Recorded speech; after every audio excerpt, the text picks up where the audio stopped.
Monday Night Blood Bowl. I am Ginger Jesus, And I'm Maze. and tonight we're going to teach you how to play Blood Bowl, Blood Bowl. the game of fantasy football. This game does include a campaign mode, which is supposed to be a tutorial for the game. However, we find it to be Shallow, pedantic. a bad tutorial.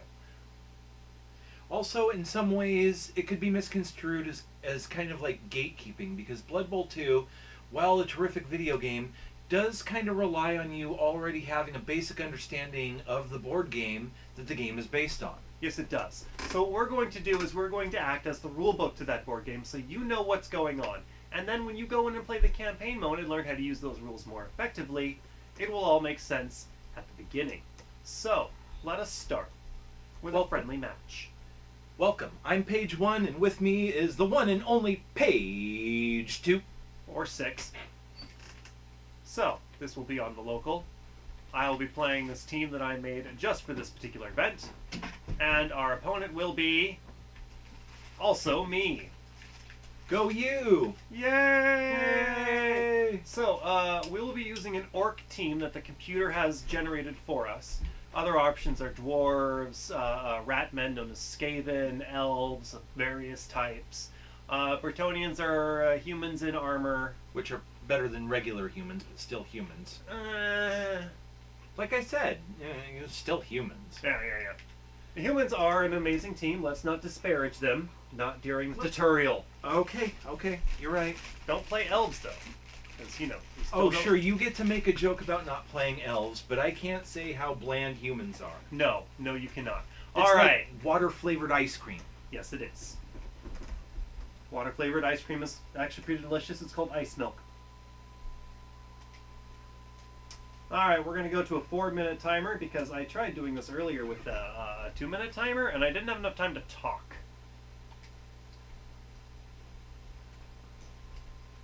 Welcome to the loading screen. It's a video game. Why are you wearing my Thanos glove? Because if you make me mad, I will snap my fingers and erase you from existence. Or the kitchen. I don't know which. I've never used one of these. Mr. Stark, I'm not ready to go. You know one of the reasons I love the MCU, and I'm just going to say I love how it went on so long that Tony Stark went from being the guy who got the advice to the guy who gave it. Because at the end of the day, the whole scene where Pete gives Spider-Man the dressing down in Spider-Man's movie Right. is the more with great power comes great responsibility scene. Alright, so we're at Stadium Zaras. I bought this one on sale. Learned Helplessness is the team we'll be using. You can find them on at Malwart. And they'll be facing off against the Greenskin Gut Rippers. Now, the Greenskin Gut Rippers are an AI team. They were invented by the computer. Well, not by the computer. Somebody at the offices of Cyanide Studio most likely put this team together. Quote, computers, end quote. Yeah. So, the little referee, the Goblin, decides who kicks the ball. The Greenskin Gut Rippers has won the toss, and they're going to decide. As the person who wants to teach you how to play the game, I need them to be on defense because I need the humans to be on offense, and this will be made clear in a second. As the defensive player, the one who kicks the ball, we get to set up first. Woo! Yay! Now we're going to set up something a little bit inconvenient for actual gameplay. Actually, you know what? I think that's going to work for our needs. Also, while we're here, since we're looking at positionals and start lines. Let's talk about tackle zones. You want to start with tackle zones? I think tackle zones are the perfect place to start. So, this particular character is a black orc. The black orc, along with every other characters, the blitzers, the other black orcs, the thrower, they have tackle zones. Every square around them consists of a tackle zone. Tackle zones are important for hitting people, moving, and really they're foundational to the game. Yeah, I was going to say it's kind of the bread and butter. Now, for instance, this square here, the one that I'm currently sitting on, consists of 2 tackle zones because this guy's next to it and this guy's next to it. So this particular square contains 2 tackle zones.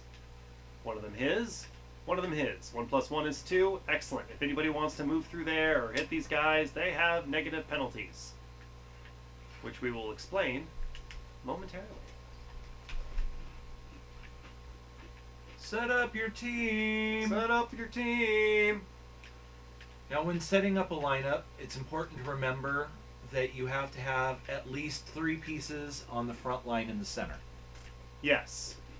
which is what I was trying to discuss rather than tackle zones first. Oh, well, yeah. Because we're talking setup here, and that's Yeah, also but important. the orcs weren't going to take a turn, so I wasn't too worried about them. But you are right. When setting up your team at the beginning, you must have 3 on the line of scrimmage and no more than 2 on each wing. Thank you. Thank you, Mace, for saying that. It is also fundamental because this is also, and it's this portion of the game that sets up the main drive of your strategy. Knowing what pieces are on your front line to go and basically probably take a hit against the opponent. Alright, so this is a terrible setup, but it works for our purposes. Now, the orcs are going to kick the ball, and while the ball is in the air, 2d6s are going to be rolled. Now, when you kick the ball, you get to choose where it goes to. The computer behind the scenes rolls a d8 followed by 2d6. The d8 determines the direction. The 2d6 determines how far the ball flies off course. So most people recommend going to the center of the field at all times.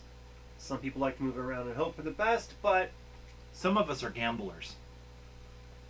at the end of the day, this is a game about mitigating risk. While the ball was in the air, however, the 2d6 were rolled for the kickoff table, and a blitz was declared. Now, a blitz is a special thing where the defense gets to go before the offense. Everybody except for the ones on the front line of scrimmage, who are currently in base-to-base contact with somebody else, gets to move and do something. This is where tackle zones also become important. Because if I wanted him to move through these tackle zones, I would have to worry about... Slow it down a little bit. You're zooming around. They can't see the negatives. You're right. So if I wanted to move this guy forward to here, that would be easy enough, but if I wanted to move him through tackle zones, there would be issues. We'll be getting into those later. We're just going to skip the blitz my opponent got for free. Hit triangle and turn, go to humans. Okay. Humans, yay, we're everywhere. We're everywhere. Let's discuss blocking dice. Let's start at the beginning. So this particular orc here is a strength of 3. You can see right there on his player card, which is highlighted above the time score, MA 6, that is movement. We'll get into that in a moment. ST 3, strength 3. Now this particular human also has a strength of 3, which means that if I want to hit him, let's go over here actually. You have a strength 3, you have a strength 3. If I want to hit you, I get to roll a dice. Because your strength is equal to your opponent's. Yes. Blood Bowl uses 2 types of dice. They use d6s, which is the type of dice you're normally used to, 1 through 6, but they also use something called a hit dice, which is also a d6. It's what prevents you from being able to just crack open a Monopoly game and make your own Blood Bowl with cardboard cutouts. Yes, exactly. Now, what you end up having here is you have a character here, strength 3, strength 3. But, because his tackle zones... Because he is a second guy who is existing within the tackle zones of his opponent, who does not have another orc assisting, because he has 2 guys in his tackle zone, the 2 humans both get to roll 2 dice against him instead of 1. So you choose which human you wish to hit him, you roll your 2 dice, and you get to pick the symbol you'd like. The yellow starburst pattern you see here is known as the POW. Now a POW means you get to hit your opponent. The arrow means you get to push him. By rolling 2 dice, it means I get to pick which dice I wish to use. And this is where strategy comes into play again, because there are times when you might not want to just hit your opponent. You might want to push them into the crowd. Which we'll get into also. So we're going to follow our opponent here, which is another option. You can either choose to stay or follow. Now, over here you enter is a ogre. Now an ogre, as you can see, has a strength of 5. And in front of him is a tiny little orc lineman. A orc lineman has a strength of 3. Now this particular ogre happens to have 2 people assisting him. So strength 5, strength 6, strength 7. 7 is more than double strength 3. So I get to roll 3 dice and choose the one I want to use. And look at all those options. I have 2 arrows and a skull. Now if I was to pick this skull, my opponent would hit me. I do not want that to happen. We'll pick the arrow and continue on with the tutorial. A quick side note. You may notice that there's only one ogre. This is because most teams have only one positional for a unit known as a big guy. The ogre is the classic example and is the big guy for humans. Excellent. So here we're looking at a 1 die, because this particular human has no help. It's just him against an orc, and they both have strength 3. So I'm going to roll the die, and I have no choice. I must take what it says. Now what you see here is what's known as the Defender Stumbles. It is a POW, which means I get to hit my opponent. If my opponent had the dodge skill, which is something we'll go into later again, then this would actually be considered an arrow, and I would simply move them. You know, it might be beneficial to make this a multi-part series. We'll get into, well, I'd rather keep it very simple and just be done. So Okay. those are the 3 types of ways you can hit. You have 1 dice, you've got 2 dice, and oh, I apologize, I forgot one. I have a strength of 3. Now the orc I'm facing has a strength of 4. So I am now rolling 2 dice, but they are red. This is known as an uphill roll. This means that your opponent gets to pick the result. It does. Now, there is the POW symbol with the Defender Stumbles. And that means I get to hit my opponent. My opponent is not going to choose that. That is stupid. They are instead going to choose the arrow. So that they will be fine. It is just the smart way to play. When you push your opponent or knock them down, you do pick the direction they go into. It is directly opposed from you, followed by the 2 adjacent to that. There are skills that mitigate this and change it, however, they are not relevant currently. And that ends. Now, let's go pick up the ball so I can show you how that works. My thrower has the pass skill, and he has the sure hand skill. Nice. Sure hands, as you can see, states that he gets to reroll if he fails to pick up the ball, and there's a skill known as strip ball which will not work against him. 30 seconds left in the turn. It's fine. Okay. The opponent will not be taking their turns. He succeeds in picking up the ball. He rolled a d6, and because his agility is 3, he needed to get 3 or better on a d6, which he succeeded. If his agility was 4, which is the AG on his character card, if his agility was 4, he would have to roll a 2 or better on a d6. If his agility was 2, he would have to roll a 4 or better. Now in the game, you have passes. If you successfully throw a pass, both people must roll a die. In this case, he must roll a 3 to throw it, and he must roll a 3 to catch it.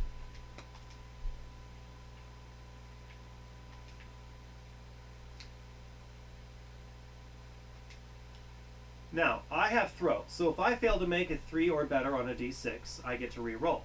I also have catch. If he fails to make a 3 or better on a catch roll, he gets to re-roll. Yay! Yay, it worked! That is a throw. There is also a handoff. A handoff works the exact same way, except for only one person has to roll a die instead of 2. Less risk. Less risk. Yay, another success. Other options for things you can do on your turn, you have the pass, you have the handoff, and you have the blitz. Now blitzes are important because the blitz means you are both moving and hitting. It is the only way you can hit and move in a single turn. They represent the fact that you are using your blitz by the yellow lightning bolt above their head. 1 per turn. Ooh, Now skulls. I have a skull and I have a both down. I do not want to fall down. If I pick the skull, my opponent's going to hit me. If I pick the both down, my opponent and I both hit each other. I'm going to attempt to reroll. The problem with this is an ogre. And sometimes ogres have the loner skill. Now the loner skill states that I waste my reroll and must keep my dice roll. If you notice, I had 4 rerolls and now I have 3.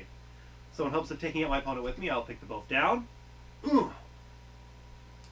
And the turn is over because I failed at an action. Let's pick up these orcs. We're going to need the tackle zones for this next bit.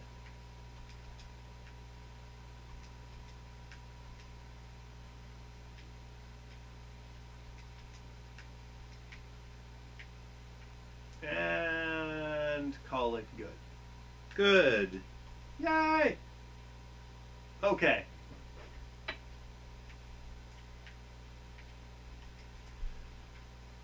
So, we discussed tackle zones for hitting. Let's discuss how tackle zones work for movement, shall we? If you insist, you're the one leading this. I do insist. So this particular guy can move. So this particular So this black orc here has its tackle zones. Now, if this human wants to move into the black orc's tackle zones, that is free. If the human wants to move out of the black orc tackle zone, that requires a dodge check. Your dodge check is is determined by your agility and the number of squares you're trying to run out of. So to run out of a single dodge zone, it is a 3 or better on a d6, which I failed. But you have 1 reroll per turn based on the number of team rerolls you have. You have a certain number of team rerolls based on how many you've purchased, and you may only ever use 1 per turn. Now this particular character, moving into this tackle zone, completely free. However, if I was to move into this tackle zone after, I would be moving through a tackle zone as I move out of a tackle zone, which adds +1 to my difficulty. So instead of needing 3 or better, I would need a 4 or better.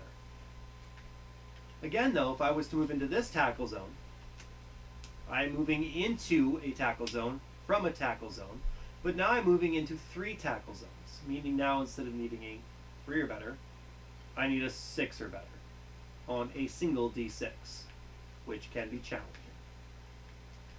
Well, yes, you only have a 1 in 6 chance of hitting it. But this particular character is interesting because if you notice, he has the dodge skill.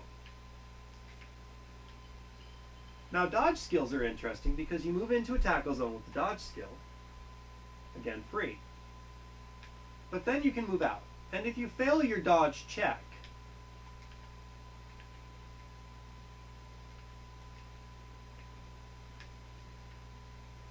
hey, go the way I want you to. If you fail your dodge check, you can re-roll that die. And he's going to fail that 6. Yep, there he went, and he failed it. Now that dodge thing that came above his head, that means he re-rolled the dice, and that dice failed. Couldn't roll a 6. Couldn't roll a 6.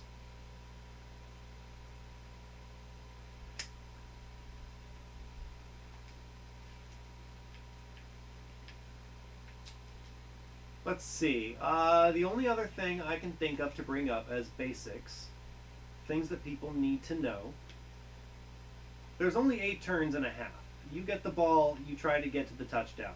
If you don't get there by turn 8, it's your opponent's chance. The turn is over, you stop, you kick them the ball, and they try and take the touchdown to this side.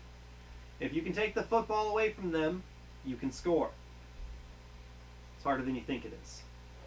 Also, there are several ways to harm your opponent other than just hitting them in the face with a die. One is known as a crowd surf. Crowd surf! Now, the limits of this game are finite, and it doesn't take much. If you can push somebody off the field, they are essentially beat up by the crowd. And must make a roll on the injury table. I don't know what happened to him. Oh, he's over here. He's just now knocked he's out. fine. And the other way you can hurt people in this game is through... Okay, no, I already used my blitz. Dang it. Dang it, Jim Bob. And the other option you have is something known as fouling. You may do one of these per turn. Now, the thing about fouling is you are doing a free hit against your opponent's armor. So if this guy gets 6 or better on 2d6, he's going to foul. If he rolls doubles when he attempts this, then the ref will see him and he will be evicted from the game. Don't get caught. Don't get caught. Now, he managed to stun his opponent, which means he is out of the game for at least a full turn. And the ref did not see him. So, We discussed how blocking dice work. We discussed how movement and tackle zones work. We discussed SERPing, out of bounds, in other words. Oh, one more thing before I let you go. Let's discuss movement. So the character I currently have has a movement of 6, which means he can move 6 squares. 1, 2, 3, 4, 5, 6. Everybody has an option to move 2 more squares after their movement score. However, each time you attempt to move past that, you're doing something known as a going for it. Is he going to go for it? In a going for it, you roll a d6. And if you roll a 1, you fall down. Oh. Is he going to do another one? Yes. Oh, he's that much closer. Let's see what happens. Let's see if we can make somebody fall down. It is funny to watch. When they slip and fall. They don't slip and fall in the board game. No, they don't. Law of averages, go! Law of averages, go! Somebody has to fail. And, nope. It never happens like this in a game. I know, like, you hold your breath.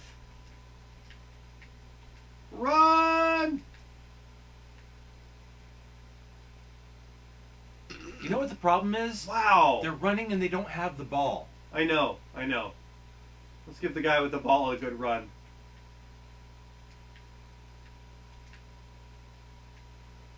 Yeah, he's going to make it too. Watch. Yeah, he made it. Wow. Nobody rolled a 1. Come on. It's because you want it to happen. I know. So let's go back to passing real quick. As you can see, this guy's got a 6+ to throw the ball. Is that a 6+ or a 5+? I can't see from here. It's a 5+. 5. Now that 5+ is based on his agility score and the distance he has to throw it. This is what's known as a long pass. There are ways to mitigate that dice roll. He does not have any. His opponent has a chance. This particular guy here has a chance to try to intercept the ball. He has to roll a 6. Hey, it could happen. It could happen. That's a failed roll. That is a failed roll. I'm going to re-roll it. Look, I can ball. Nope, just kidding. Just kidding. Watch me play throw. Another thing to keep in mind, and this is important for knowing the game.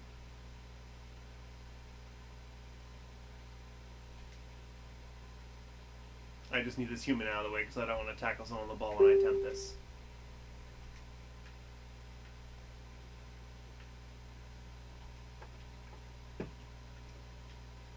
You pick up the ball simply by moving through it. You have no choice. This is not an option. If your character goes over the ball, he picks it up. End of sentence. That sure hands came across his head because he failed at his roll to pick up the ball, and he got a free reroll thanks to a skill. How lovely. Lovely. Lovely, lovely. Good to go. Good to go. This, my friends, is Blood Bowl. Enjoy. Play the campaign mode. They'll teach you how the strategy of the game. They will. But understanding the basic rules goes a long way. A lot of us had to guess. And remember, praise be to Nuffle, may he bless your blocking dice. I don't want to end turn. I want to concede real quick. Good. Match conceded. Conceded! My team is so conceded. Yay! Woo, fungus! Yeah, okay. Let's see what they got for SPP. There are none. It's a friendly match. But as you can see, the dice rolls exist. Now, learned helplessness, the human team rolled 2 1s and 6 6s, along with 6 5s and 12 2s. Bloody hell. And on their Racial blocking bonus dice, for human. And on their blocking dice, they rolled 3 skulls, 2 defender stumbles, 7 arrows, 2 both downs, 3 defender stumbles, and 1 pow.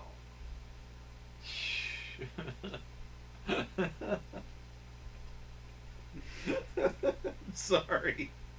But you never roll that good. I never rolled that good. That was insane. Before I let you get out of here, we're going to talk about some of the skill choices that are available, and we're just going to go into a team that exists real quick. Team and league management. I have a lot of teams, and none of them are very good. Okay, so let's discuss the St. Mary Joseph Private High. St. Mary Joseph, Mother of Pearl. So what you're looking at here is Bretonian team, and as you can see, their stat line, just like the humans before, movement 6, strength 3, agility 3, and then the armor value, which is how you protect yourself when people hit you. Basically, they have to roll 2d6 and get better than your armor value, and if they do, then they get to roll again to do damage, and if they do damage, then they hurt you. It's a lot of stuff that happens behind the scenes. I was glossing over for reasons. However, a lot of characters start with skills. And I have no way to...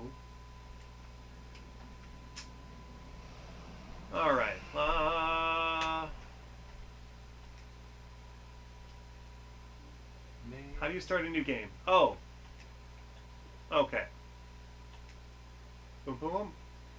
Many race options. If you can think of it, it exists. Amazons, vampires, goblins, halflings, in case you really like those guys. There's a team called Chaos that gets to use minotaurs and centaurs.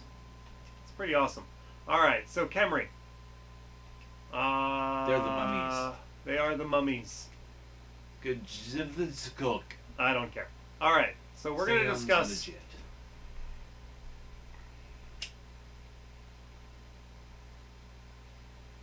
You might want to go back. I don't think it did the thing you wanted to do. It did not do the thing. It did not do the thing. Okay, check.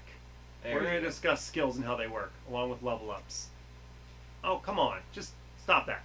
You gotta put Gajiljalfik Stadium. Ugh.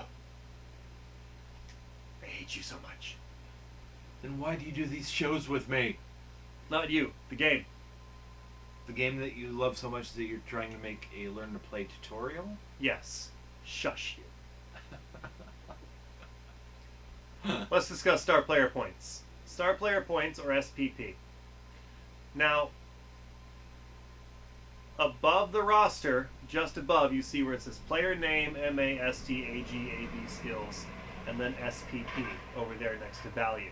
Those are what's known as star player points. You gain star player points by injuring opponents, successfully completing passes, and scoring touchdowns. Each individual model scores these on their own. It's very important to know that. Models that don't perform these things will not gain levels. And thus they will forever be level 1 noobs. Forever. And ever. However, if they manage to gain enough star player points to gain a level, you may then go through the list. Go through the list. 2d6 will be rolled behind the scenes. If you get any standard roll, we'll let you pick from.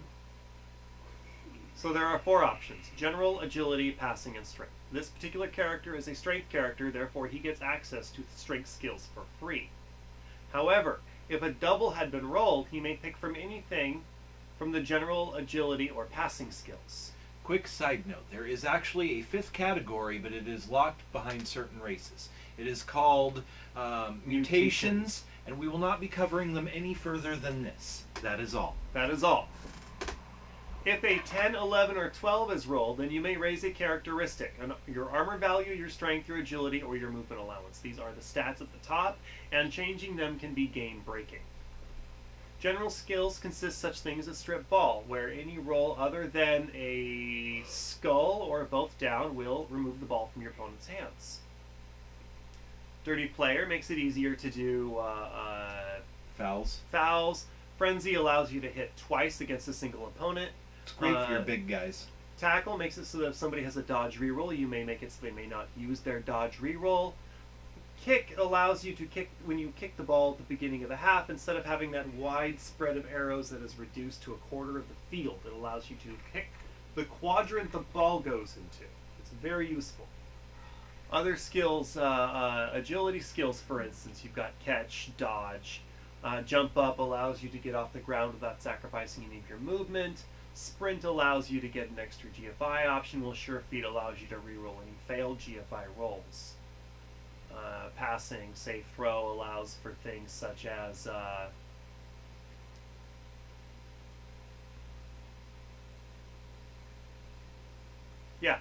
just pass passing skills. Accurate makes it easier to throw. Nerves of Steel makes it so that you ignore other people's tackle zones when throwing, because of course tackle zones affect every dice roll you're going to make. At the end of the day, it is a board game, and board games run best with dice. And keep in mind that because your characters are permanent to your team until you get rid of them, as they continue gaining, they can gain injuries, so be careful with them. They're fragile, much like our hearts. And egos. Mostly our egos. Our hearts are usually fine, Well, that's because of all the scar tissue on mine. probably. You know what? I'm Ginger Jesus. And I'm Maze. This is how to play Blood Bowl. We hope you enjoyed. Remember to like and subscribe. Sure, if you want.